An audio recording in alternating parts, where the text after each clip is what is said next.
Hello, welcome to my channel. If this is the first time you're coming to my channel, you're highly welcome.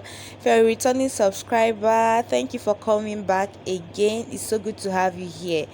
If you watch my last video or tutorial, you see that I drafted a pattern for skirts. So today I just went ahead to use the pattern to cut out the fabrics and the lining.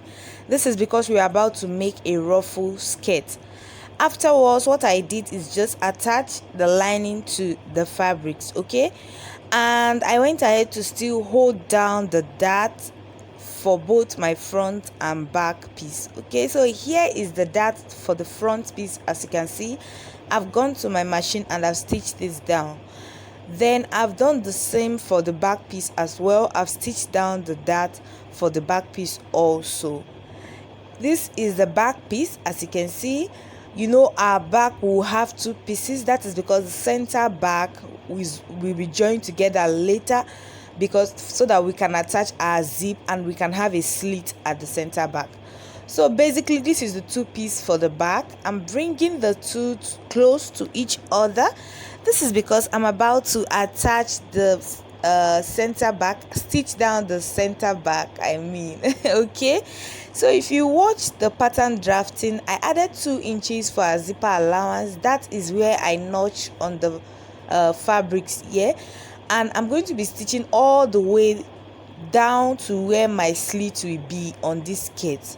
So what I'm going to just do is I'm going to be marking that 2 inches, which is for my zipper allowance, on the fabric, so that the chalk will be a guide for me to stitch through.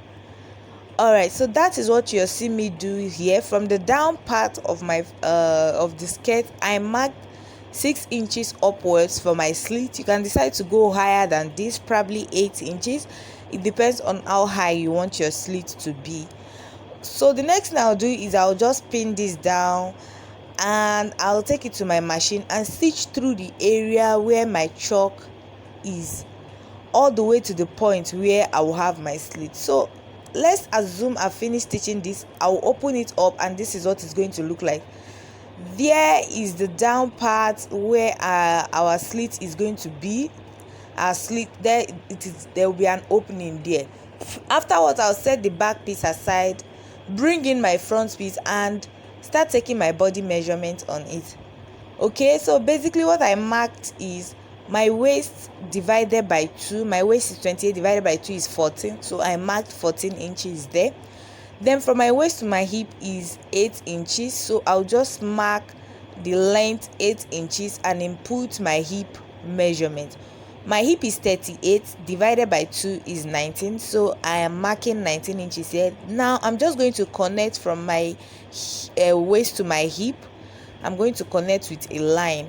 Then for my knee area, because this skirt is just as long is the length of the skirt stops at my knee area, I just minus 1 inch from whatever my hip measurement is. So what I marked at the knee area is 18 inches. You can decide to minus 2 inches, depends on how fitted you want it to be at the knee area.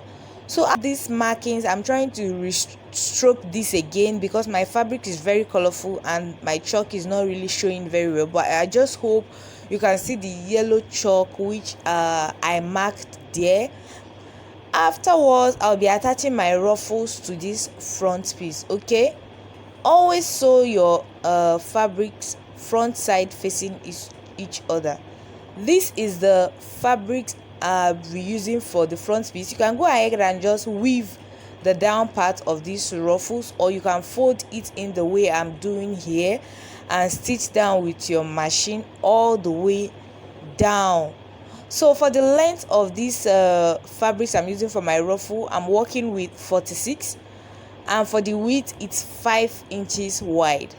So the next thing I'm doing now is I'm pleating it onto that line which I marked, the line which carries my body measurement. I'm pleating these ruffles onto it, just like you see me do. I'm pleating it so that it will give me the ruffle effect we have on the skirt. Actually, if you want your ruffle to be very full, more than mine, you can actually work with a longer fabrics for the ruffle. If you don't want it to be this full, you can work with a shorter fabrics for the ruffle. It all depends on what you want. Okay, you don't necessarily have to do it exactly the way I did it. Next thing I'm doing is I'm still pleating in these ruffles to make sure I pin it down properly before taking it to my machine to sew. So that is basically what you're seeing me do here. So guys, if this is the first time you're coming to my channel, please remember to like, share my video and subscribe to my channel, because I want to see you here always. Okay, and don't forget to drop a comment at the comment section if there's anything we need to talk about. I want us to get interactive there. Okay, we'll be having so much fun.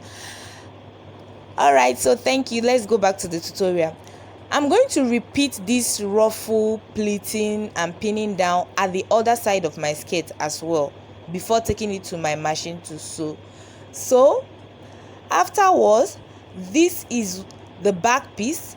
I'm going to be repeating my body measurement on the back piece as well, just like I did at the front. Okay, so I'm going to take my waist measurement, which is 28 divided by 2, which will give me 14. So I'm marking 14 on both sides.